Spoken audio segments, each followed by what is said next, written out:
got barbecue back there? And you didn't invite me? Hurt my feelings. Welcome back to another Destination Dynasty Quick Hits episode. If you have not already, hit the like, subscribe to the channel, DD Fantasy Football on YouTube. Hit me up in the comments with future shows and ideas that you want to hear. And if you've not already checked out ddfantasyfootball.com, that's what you see up on the screen. I'm actually highlighting the Trinity score of some teams that I'm going to talk about, their quarterback efficiency and their situations throughout the rest of this episode. That is what this is going to be about, following the podcast that I just put out on DD Fantasy Radio, talking about 2024 quarterback efficiency, but through a little bit of a different lens, not just talking about the fantasy quarterbacks themselves, but the offensive situations. And Trinity is a great way to look at that through receivers. And you can also glean a lot of different information about offenses and even about quarterbacks by kind of deconstructing some of the Trinity data. So use that, ddfantasyfootball.com. You get access to the Trinity tracker, which is the best wide receiver tool out there to look at wide receiver opportunity and usage. But today's show is going to be 4 quarterback sells in Dynasty, but I'm also going to talk about how that quarterback impacts the situation of the offense as a whole, because that's what the episode was about. It was looking at quarterback efficiency through the lens of what are they creating for their offense? What are they creating for their teammates? But then you go in there and you look at the actual fantasy production for the quarterbacks and looking at their value, and you have to figure, okay, there's some moves to be made based off this data, even if it's just looking at passing efficiency or points created for the offense. Obviously, a quarterback is going to impact the receptions, the yards, the touchdowns, etc. for all of the weapons, receivers, tight ends, and running backs. But then the quarterbacks themselves, sure, there's certain things that we look for that could gleam upside for a quarterback in fantasy for quarterback scoring. But some of these other things correlate, right? Like a quarterback that is producing a ton of points for their tight ends and their receivers and their running backs are probably also going to be favorable scores. And that's what we're going to talk about today. Based on the current market value, how do you want to dissect these 4 quarterbacks? So we're going to start at the top. Number 1 is Joe Burrow. So Joe Burrow is the 8th overall player on Keep Trade Cut. And I'm turning off the tight end premium filter for these metrics. So if you're looking at Keep Trade Cut, turn it off. That's what these ranks are going to reflect. But he's quarterback 4. He's the 8th overall player. And this first part is talking about Joe Burrow, the fantasy asset himself. We'll get to the offense. I'm going to show the quarterback. Then I'm going to talk about their offensive situation. So for Burrow, he was 3rd in quarterback scoring last year. So it was his best quarterback season finish, 3rd overall in points per game, right behind Lamar Jackson. Neutral pass rate. So when I'm referencing this, I'm looking at how frequently was he passing in situations where the game was still up in the air. Usually I filter between 20 and 80% win probability. I use the same site, RBSDM, to look at this. But the Bengals in Joe Burrow's career have always been at the very top of the league in terms of neutral pass rate. So right there, you know, he's going to throw a lot. And that's probably not going to change. That's the offense, the way that it's built under Zach Taylor. So he does have that going for him. Now, you may say it's hard to go anywhere but first. At the same time, you could also argue, well, they've always been right up there at the very top. So he was 1st in neutral pass rate. He was 4th in quarterback efficiency. So Joe Burrow himself is one of the most efficient passers in the NFL. So not only is he throwing the ball a lot, but he's also extremely efficient with that pass volume. So those are 2 good things, right? Like he's throwing a lot and he's efficient. That tells me that the throwing a lot part can be sustained because the efficiency is also there with the high volume of attempts. This is what makes Joe Burrow a sell candidate. 34th in rushing points. And I'm actually looking at a sample size of 44 quarterbacks here, guys that had at least 150 pass attempts. And I squeezed Michael Penix in there just for analysis because he is an asset that is worth something. But out of the 44 quarterbacks, he's 34th in rushing points. Now, he's creating a lot of points passing, but I think the idea of if he's QB4 and he just finished QB3, the sell is probably more like a light sell on Joe Burrow, meaning I just don't want to bet short term that he can just repeat this. But as I look at these numbers, even though I put him as the number 1 sell, I think based on these numbers, he's very safe to finish top 10, top 8. It's just hard to bet on QB3, right? So if you can sell him at the QB4 price, the high end of the non-elite QBs, you can probably tail a little extra value on top of that because he is QB4. He probably should be QB 6, 7, 8. Now, what the difference in value in your league with that is a different story. But if you're just selling on the prototypical pocket passer that throws a lot, that does it efficiently, but just doesn't run the ball, that's why he's a sell at QB4. Now, looking at the Bengals offense as a whole, here's where it gets interesting. The Bengals offense as a whole, and obviously this is Jamar Chase, this is probably T. Higgins, this is some of the peripheral options, whoever it might be, Andre Yoshivas, Mike Gesicki if he comes back, Chase Brown if he's the running back that's playing in the passing game, whatever running back they draft, that guy as well. This is looking at the offensive environment, and this is why you want to buy into the receiving game. Now, we know Chase, we know Higgins, but this is why even guys like Gesicki and guys like Yoshivas can be useful depending on how they fit on your roster. Now, obviously, shallower leagues, this isn't going to be as impactful, but if you're looking at best ball, if you're looking at leagues with 11 or more starters, here you go. I mean, look at this. Passing points created, by far, the Bengals had the highest. Even when you remove the touchdowns, which is what I'm citing here, they were the number one offense in the league in terms of just points being created for the receivers. And again, receivers is tight ends, running backs, and wide receivers. So right there, Burrow's number one in terms of creating points for his offense. Neutral pass rate. Already cited that. First in the league. So the passing is going to continue. As basic as that seems, you want a high neutral pass rate for the weapons in your offense. So right there, when the game is still up in the air, the Bengals are passing at a higher rate than anybody else as a team. So this is drop back EPA. This is measuring as a team. How good is the offense when they pass, when they drop back?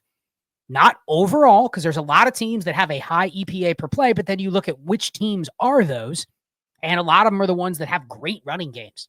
The Eagles, the Lions, the Ravens, the Bills, those teams were really, really high. But a lot of the total EPA for their offense, their running game is contributing to that. The Bengals, not so much. But when they drop back, again, they're doing that at a higher rate.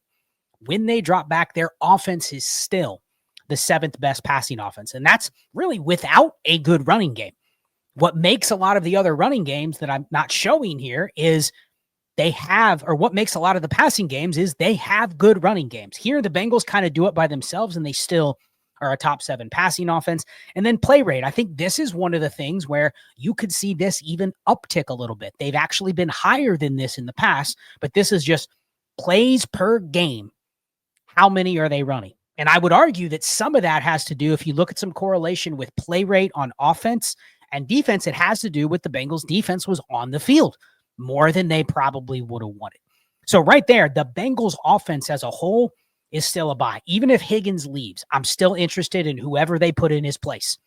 Even if he stays, I'm still interested in the next peripheral option, whether they draft a wide receiver 3, whether they get a new tight end, whatever it might be. The Bengals offense as a whole, the atmosphere says it's still a buy going forward. Probably the premier offense to have weapons in. Let's go to the next QB, Patrick Mahomes, 16th overall player on Keep Trade Cut. He is QB 6. Interesting. I was kind of interested to see Mahomes moved all the way up to QB 6. Let's look at some of the numbers for Mahomes himself. So he was 11th in fantasy points per game at quarterback last year. The Chiefs were 3rd. And again, I'm talking about kind of selling Mahomes at this price, right? He is 3rd in neutral pass rate. So not quite the Bengals, but like I mentioned, historically, if you go back and look at from the day Mahomes took over as the starter to present, the Chiefs have led the NFL in neutral pass rate. Since Burrow took over in that sample size, because Mahomes was a couple years ahead of Burrow, the Bengals have led. So literally, Bengals Chiefs are the top 2 neutral pass rate offenses. So what that tells me is their offense wants to pass. It is built around the pass. Forget about who their running back is, how their offensive line is. Their goal is to pass, and they should be when you have an elite quarterback like you have with Mahomes. So 3rd in neutral pass rate last year. He was 11th in quarterback efficiency. So him himself was 11th last year. He's been higher. Historically, he's a little bit higher. So that's probably right where I would project him to be, probably somewhere inside the top 10, but I wouldn't say at this point he's cracking the top 3, top 5. He just hasn't been there the last couple years. And then again, kind of like Burrow, rushing points 24th in the NFL.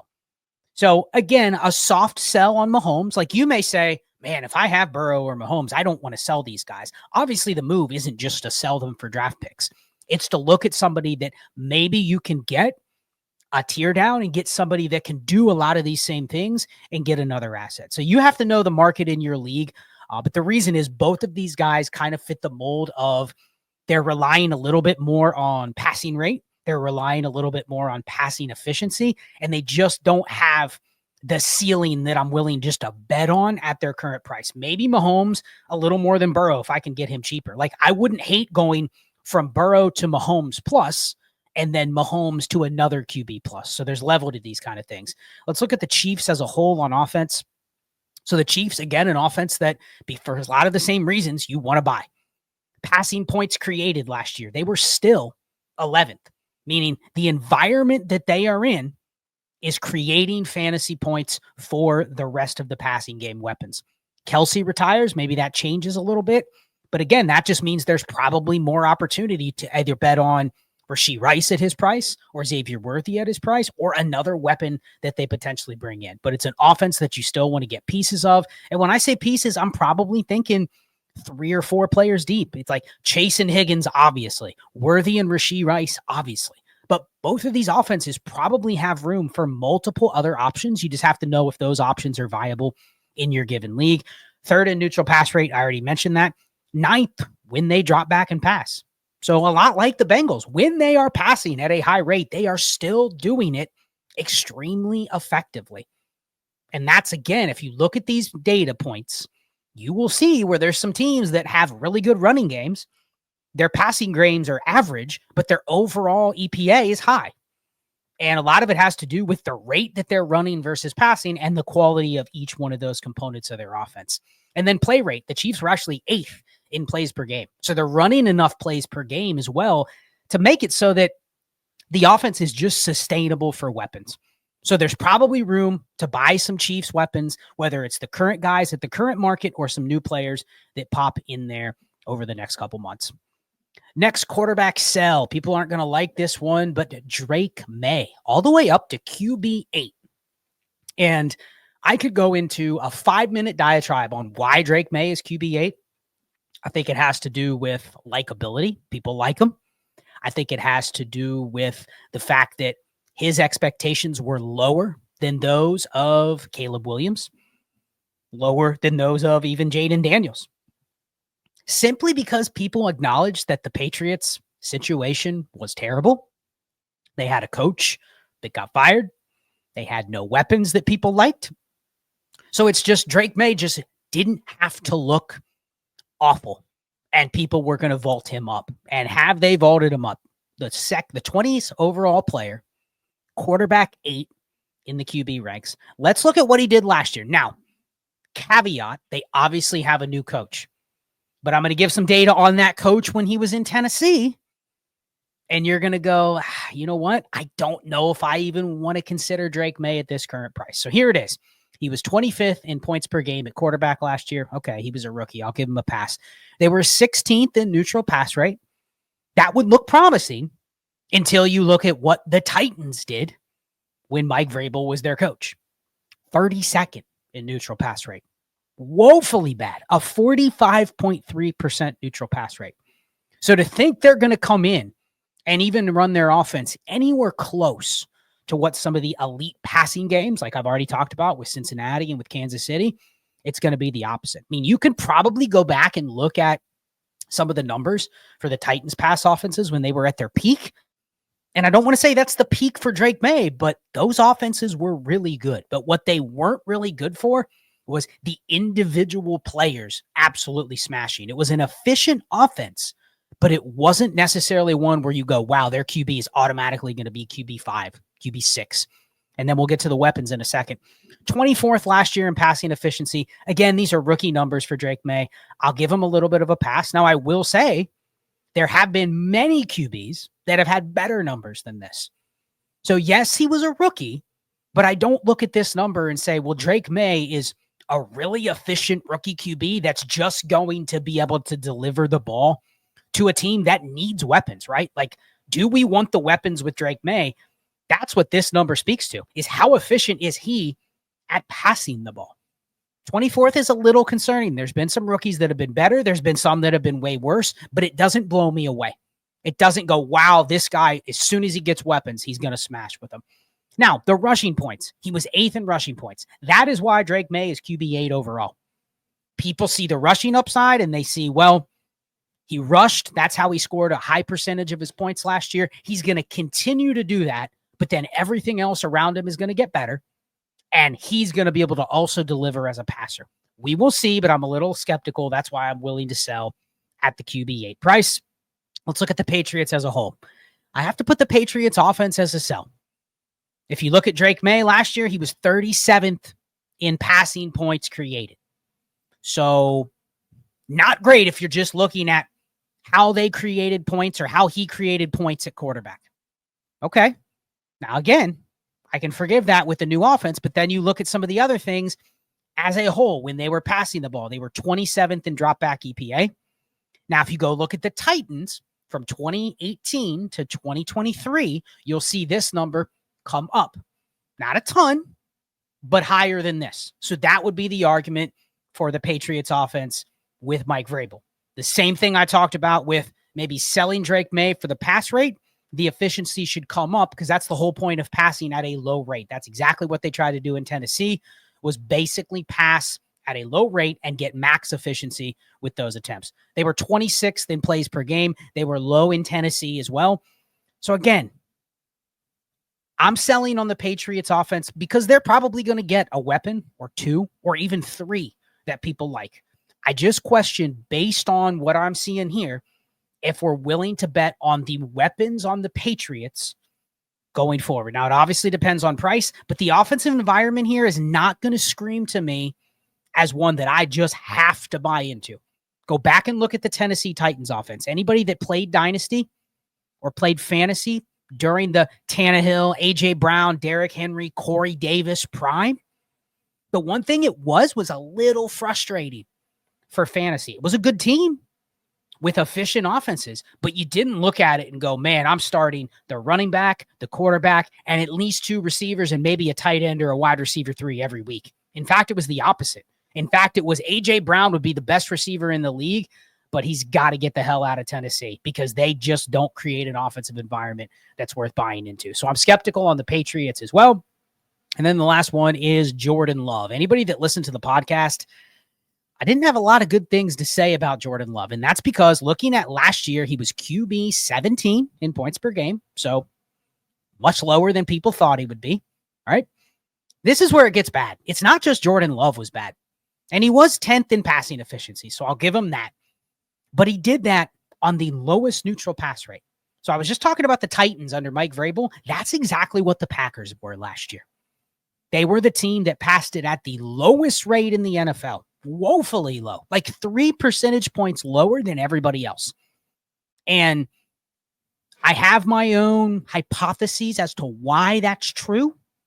But a lot of it has to do when you get these running backs like Joe Mixon, like Josh Jacobs, like Derrick Henry. You know what the team does? They purposely decide to run the majority of their offense through those guys. And that's exactly what the Packers did. If you look at the Texans, they weren't much better. And what did both those teams have in common? They bought themselves, whether trade or free agency, a running back that they can run a huge majority of the offense through. So the situation, as long as Josh Jacobs is there, is not great for Jordan Love for this to really change because the Packers were a good team last year. So this is a little scary for me, given that this is how they wanted to run the offense with Jordan Love. They knew they had Jordan Love. They just extended Jordan Love, and they still deferred to Josh Jacobs over him. Rushing points percentage. Now, people have already commented to me that this is because Jordan Love was injured, but the dude had 83 yards rushing. You know what I mean? Like, he didn't run the ball. He was 35th in rushing points created. Joe Burrow ran more, but Joe Burrow's in the offense that does everything the opposite of the Packers. So I'm kind of looking at the QB 12 on Keep Trade Cut for Jordan Love and going, where's the ceiling? It's not the passing environment. It's not his rushing contribution. What is it? It's really, they just go back to what they did in 2023 for the second half of the year, and he repeats that, and he might get close to being QB 12. But that's a lot to ask when we saw them be a playoff team and win 13 games last year with this offense. So I think it's interesting when you look at Jordan Love and you wonder, why is he QB 12? There's a lot of other QBs in that range that I like the environment and I like the upside higher than Jordan Love, yet he's still seen as kind of this QB that, yes, he had a bad year, but I also think he's injured and there's still some ceiling that people are projecting that I just don't see. And then the Packers. Obviously, the Packers situation is in flux. They probably add another weapon, but right now, the problem that I see with the Packers is passing points created. Jordan Love was 24th, so not great. Neutral pass rate, I already talked about that. Drop back EPA, and have a mess up on the graphic there. But when they passed, they were 8th in the league.